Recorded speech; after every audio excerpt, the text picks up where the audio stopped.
السلام علیکم سر، میرا نام شکیل ہے اور میں یہاں بہاولپور کا رہائشی ہوں اور ایم فل کر رہا ہوں یواس لاہور سے.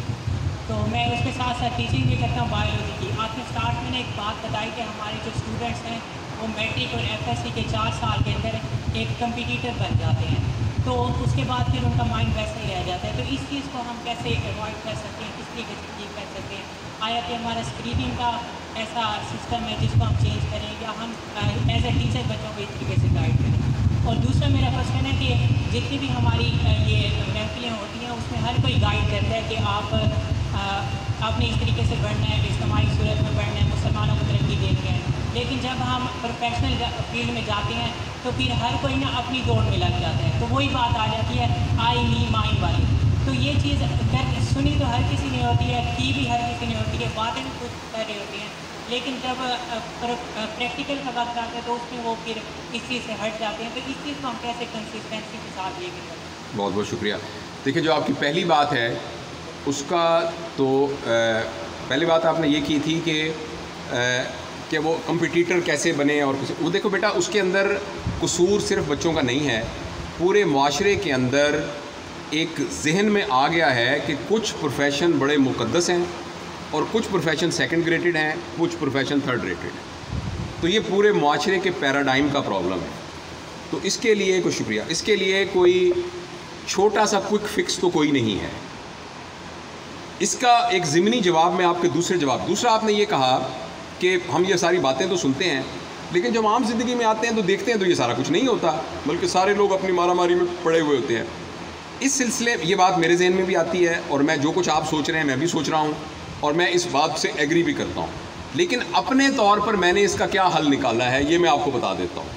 اپنے طور پہ حل یہ نکالا ہے، آپ کبھی قبرستان گئے ہیں کسی جنازے کے ساتھ؟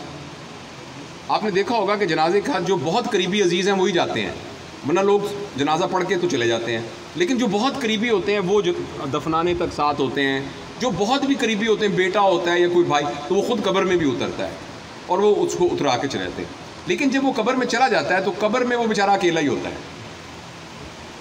تو ہماری زندگی اجتماعی ہے اور اللہ پاک جو سب سے بڑے انصاف کرنے والے منصف ہیں، ان کے علم میں یہ بات ضرور ہے کہ یہ 2020 میں پیدا ہوا ہے، یہ کتنا ہینڈی کیپ ہے، معاشرے کا اس کے اوپر کیا انفلوئنس ہوگا، اس کی جینیٹکس کا اس کے اوپر کیا انفلوئنس ہے، یہ جس سسٹم میں سے نکل کے آیا ہے اس میں اس کا کتنا قصور بنتا ہے. یہ اللہ پاک کا معاملہ ہے کہ وہ ہمارے ساتھ اس کو کیسے بیلنس کرتے ہیں. آپ کو پتہ ہے جب یہ پولو کی گیم ہوتی ہے تو دونوں ٹیموں کو بیلنس کیا جاتا ہے. ایک ٹیم کو ہینڈی کیپ دیا جاتا ہے ان کی گھوڑوں کی طاقت کے حساب سے اور ان کے سواروں کی طاقت کے حساب سے، اور اس کو کہتے ہیں کہ یہ 2.5 کا ہینڈی کیپ ہے. تو جب میچ شروع ہوتا ہے تو ایک ٹیم کے 2.5 گول آلریڈی آدھا گول بھی ہوتا ہے نا اس میں، تو 2.5 گول آلریڈی لکھ لیے جاتے ہیں اور اب وہ دونوں ٹیمیں برابر ہو جاتی ہیں. اب میچ شروع ہوتا ہے تو دوسری ٹیم نے پہلے 2.5 گول کر کے برابر کرنا ہوتا ہے کیونکہ وہ پہلے ہینڈی کیپڈ ہوتی ہے اس کی. تو جب ہم آخرت میں اللہ کے سامنے پیش ہوں گے، یہ ہمیں نہیں پتا کہ وہ سسٹم کیسا ہوگا، لیکن اگر ہمارے اوپر انفلوئنسز ایسے ہیں جو ہمارے اپنے اختیار میں نہیں ہیں تو اللہ تعالیٰ ہمیں اس کا ہینڈی کیپ دیں گے ضرور. لیکن جو ہم سے سوال پوچھا جائے گا وہ انفرادی پوچھا جائے گا. لہٰذا جب میں ڈاکٹر بنوں گا سارے لوگ اس میں غلط پریکٹس کر رہے ہوں گے، سارے لوگ جو ہیں وہ مریضوں کا استحصال کر رہے ہوں گے. فار ایگزامپل سارے لوگ جو ہیں وہ فارماسیوٹیکل کمپنیوں سے شیئر لیتے ہوں گے، سارے لوگ لیبارٹری سے کک بیکس لیتے ہوں گے، یہ سارا کچھ کرتے ہوں گے. تو جب میں جاؤں گا تو میرے بارے میں مجھ سے پوچھا جائے گا آپ نے اس سارے میں کیا کیا. تو میں نے اپنے طور پر اس سوال کا جواب یہ تلاش کیا ہے کہ میں تو رسپانسبل ہوں اپنے ایکٹ کا. اس کے اندر ایک شیطان ہمیں یہ غلط فہمی ڈال دیتا ہے ہمارے ذہن میں کہ جب سارا آبے کا بگڑا ہے تو میں ایک اکیلا کیا کر لوں گا، اگر میں ایسا کروں گا تو میں باقیوں سے پیچھے رہ جاؤں گا کیونکہ باقی تو آگے نکل جائیں گے. یہی وہ چھوٹا سا پورشن ہے جس پورشن کو ہم اپنے ایمان کے ساتھ کمپنسیٹ کریں گے. اللہ تعالیٰ کی 99 صفات ہم پڑھتے ہیں، تقریباً 98 صفات پر تمام لوگوں کا بڑا پکا یقین ہے، اور کچھ لوگوں کا اور اکثر ڈاکٹروں کا 99 صفت پر ذرا کچھ کمزور ہے، اور وہ ہے رزاق ہونے کی صفت، کہ اللہ تعالیٰ رازق بھی ہے.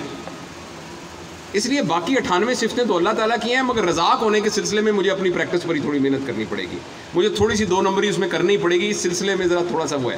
تو میں آپ سے یہ عرض کرنا چاہتا ہوں، معاشرے میں کچھ بھی ہو رہا ہے یہ دکھ والی بات ہے، یہ درد والی بات ہے، اس کے لیے کوشش کرنی چاہیے، مجھے بھی، آپ کو بھی، سارے سٹیک ہولڈرز کو بھی، حکومت کو بھی، اداروں کو بھی، سب کو کوشش کرنی چاہیے۔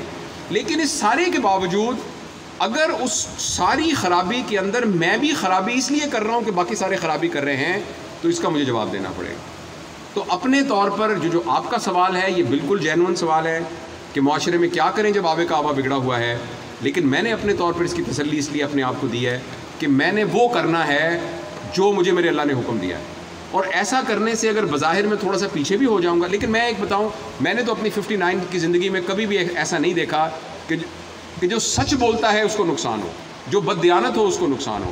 البتہ بہت سے جھوٹے میں نے کرپشن کرتے ہوئے پکڑے ہوئے دیکھے ہیں، جیلوں میں بھی دیکھے ہیں اور کھجل ہوتے ہوئے دیکھے ہیں۔ تو اس لیے ہمیں اپنے ایمان کو اس حد تک مضبوط رکھنا چاہیے کہ میرے بس میں جو کچھ ہے میں انشاءاللہ وہ کروں گا، باقی جو میں نہیں کر سکا تو وہ اللہ پاک کریں گے انشاءاللہ۔ بہت بہت شکریہ، میں خیر اذان بھی ہو رہی ہے۔